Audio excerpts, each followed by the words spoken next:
നമ്മുടെ കാലാവസ്ഥയിൽ നന്നായി വളരുന്ന പയറുവർഗ്ഗത്തിൽപ്പെട്ട ഒരു ദീർഘകാല പച്ചക്കറി വിളയാണ് അഗത്തിച്ചീര. അഗസ്ത്യമുനിക്ക് പ്രിയപ്പെട്ടതായതുകൊണ്ടാണ് അഗത്തിച്ചീര എന്ന പേര് വന്നതെന്ന് ഒരു കഥയുണ്ട്. ധാരാളം സവിശേഷ ഗുണങ്ങളുള്ള, അധിക ശ്രദ്ധ കൊടുക്കാതെ തന്നെ വീട്ടുമുറ്റത്ത് വളർത്താവുന്ന, പൂക്കളും തളിരിലകളും ഇളം കായ്കളും പച്ചക്കറിയായി ഉപയോഗിക്കാൻ പറ്റുന്ന അഗത്തിച്ചീരയെക്കുറിച്ചാണ് ഇന്നത്തെ വീഡിയോ. വെള്ളയും ചുവപ്പും പൂക്കളുണ്ടാകുന്ന അഗത്തിച്ചെടികൾ നമ്മുടെ നാട്ടിൽ കാണാറുണ്ട്. കേരളത്തിൽ പൊതുവെ പൂക്കളാണ് കറിക്കായി ഉപയോഗിക്കുന്നത്. പൂക്കളിൽ നമ്മുടെ ശരീരത്തിനാവശ്യമായ vitamin A, vitamin B, iron, calcium, magnesium, potassium ഇവയൊക്കെ ധാരാളമായി അടങ്ങിയിട്ടുണ്ട്.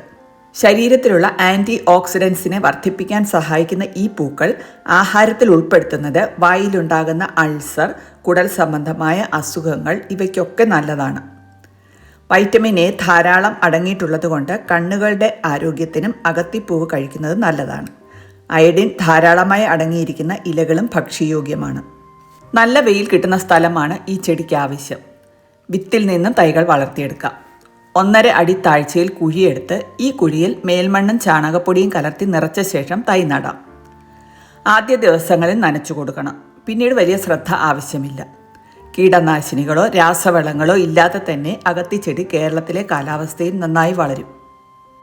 നട്ട് 6-7 മാസമാകുമ്പോഴേക്കും പൂക്കളുണ്ടായി തുടങ്ങും.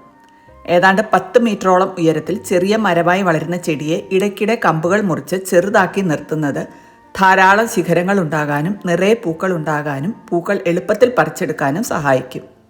യാതൊരു പരിചരണവും കൂടാതെ വർഷം മുഴുവൻ വിളവെടുക്കാൻ ഒരു അഗത്തിച്ചെടി വീട്ടുവളപ്പിൽ വെച്ച് പിടിപ്പിച്ചാൽ മതി.